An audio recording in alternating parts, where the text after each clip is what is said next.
I'm cooking adobo. Adobo, lalagyan ko ng itlog. Tapos nagsasaing na ako.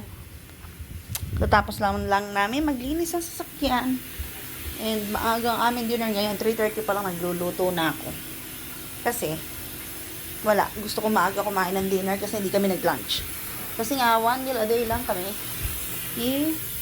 Baba, 1 meal a day lang kami everyday. Nagluto rin ako ng itlog. Naglaga na ako ng itlog. Tapos, sisimmer ko lang itong chicken. Yan ang aking adobo wings. Hindi ko siya ma-perfect pero maybe I need to shut the screen door. Anyway, shut natin yung screen door. Ang weird ng araw. Pakita ko pala sa inyo yung nabili namin sa Kmart kasi kami ay nagbabalak mag-picnic. Ito nabili namin picnic set. Tada! $17 to sa Kmart. Meron na siyang 2 tinidor, 2 kutsara, 3 knife. Meron na siyang abrilata, napkin, maliit na chopping board, tsaka 2 plato. So, compact lang siya.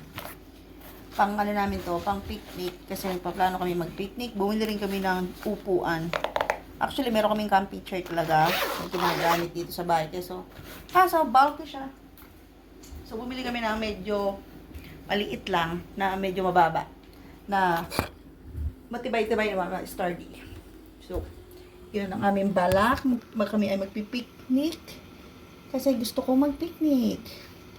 Yun lang, sinay ko lang sa inyo. Habang pinapakulo natin yung aking adobo, tayo ay magbalat ng itlog. So, baka kayo ilalagay.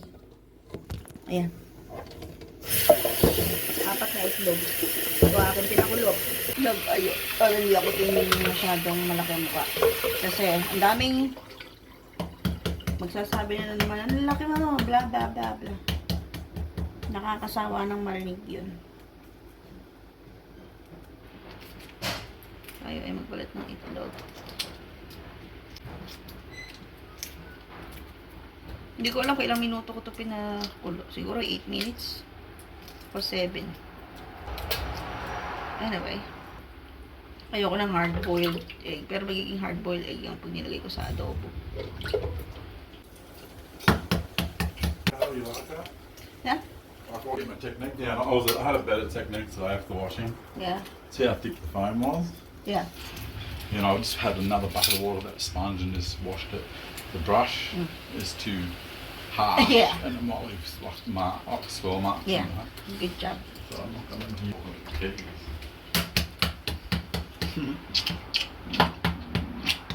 I'm cooking you adobo. Oh. Bring some tomorrow at work without rice, but with egg.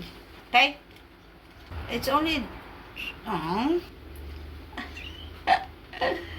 Baby, look at that. Babe. Oh, yeah. Yeah. Look at the... Di pa siya.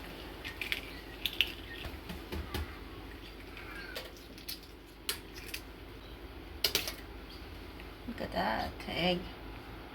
Ayan na yung itlog. Luto na yan. Yan ang gusto kong luto ng itlog.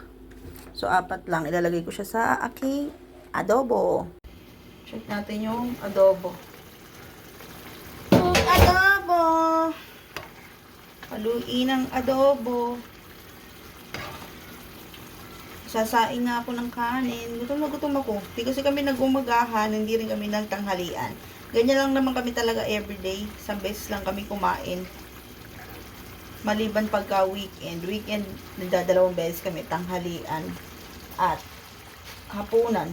Well, pagka tanghalian, nuggets lang namin kinakain namin. Minsan sandwich. Ganun lang. Which is, kahit di kayo maniwala, ako ay nagbabawasan ng timbang. Nagtimbang ako nung nakaraan, malaki na ibinawas ko. So, bahala kayo. Kala mo naman napakataba-taba ako, mas may mataba pa nga sa akin kung kapag ano kayo. Kapag salita kayo sa akin, hindi nyo alam na i-stress ako. Kaya ako, sabi nga nung anak ng aking partner, sabi niya, nasa magandang relasyon daw ako kaya ako nag-gain ng weight at masaya daw ako at busy sa kinakain, hindi sa buhay ng iba. Hinaan natin para mag-simmer. Then, lagyan na natin yung itlog. 1, 2, 3. Look at that. Nawala yung yellow. Kasi nandito yung yellow ng itlog. Ay! Which is gusto ko. Anyway.